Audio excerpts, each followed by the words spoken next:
Assalamualaikum warahmatullahi wabarakatuh. Perkenalkan, saya Tiara Dian Paramita, mahasiswa Teknik Lingkungan, Fakultas Teknik Sipil dan Perencanaan dari Universitas Islam Indonesia. Di video ini saya akan membahas tentang suatu hal, yaitu apa alasannya kita sebagai mahasiswa teknik lingkungan perlu untuk mempelajari pengetahuan struktur. Jadi ini sedikit tentang saya, seperti yang sudah saya jelaskan sebelumnya.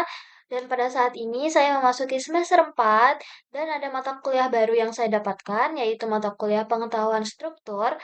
Seperti yang kita ketahui, pengetahuan struktur itu biasanya didapatkan di program studi teknik sipil. Lalu apa korelasinya dengan teknik lingkungan dan apa fungsinya bagi seorang insinyur teknik lingkungan ke depannya? Maka dari itu di video ini saya akan menjelaskan beberapa hal penting mengenai hal tersebut. Jadi, dengan pengetahuan struktur, kita bisa belajar mengenai suatu beban, material, kekuatan bangunan, agar sebuah bangunan itu bisa berdiri dengan stabil dan kokoh. Karena dalam praktiknya, mahasiswa teknik lingkungan itu bukan hanya belajar tentang sampah, air limbah, pencemaran, tapi kita juga membutuhkan infrastruktur lingkungan berupa bangunan atau sistem fisik, yang mana bisa menopang pengolahan dan distribusinya. Selain itu, kita sebagai teknik lingkungan nantinya juga bisa bekerja sama dengan baik dengan insinyur teknik sipil.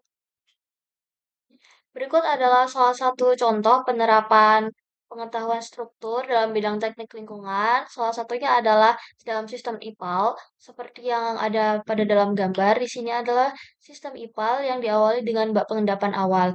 Jadi, bak pengendapan awal ini bisa kita ibaratkan seperti sebuah pondasi dalam bangunan, yang mana pondasi itu kan nantinya dia akan menahan beban bangunan di atasnya. Nah, kalau bak pengendapan awal ini, kita bisa tahu nih seberapa banyak air atau batas air yang bisa kita olah.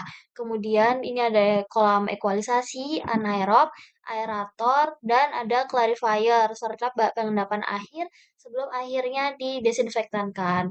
Nah, jadi kita perlu pengetahuan struktur itu supaya kita bisa mengetahui atau merancang ukuran dari sistem IPAL tersebut, berapa minimal tingginya, lebarnya, jenis-jenis bahannya, begitu. Nah, setelah kita rancang, hasil akhirnya adalah ini bisa menahan tekanan air, kemudian mencegah bocor dan retak, mengontrol kecepatan aliran, dan juga efisiensi material.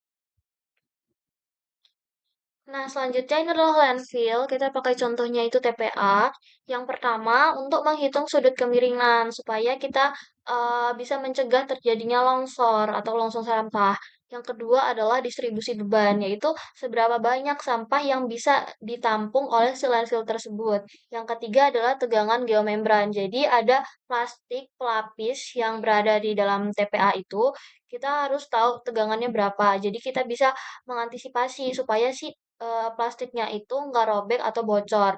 Yang keempat adalah ketahanan pipa. Jadi seperti di dalam gambar, itu ada pipa-pipa di bagian bawah TPA-nya untuk mengalirkan air lindi ataupun gas metana.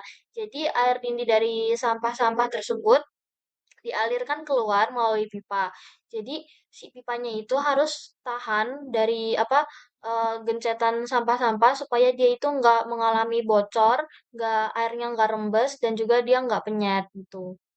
Nah, jadi kalau misalnya si pipanya sampai bocor, berarti nanti air lindinya itu bisa masuk ke dalam tanah. Tuh. Oke, sekian penjelasan singkat yang bisa saya berikan. Semoga itu bisa menjadi gambaran umum bagi kita mahasiswa teknik lingkungan. Terima kasih dan sukses selalu semuanya.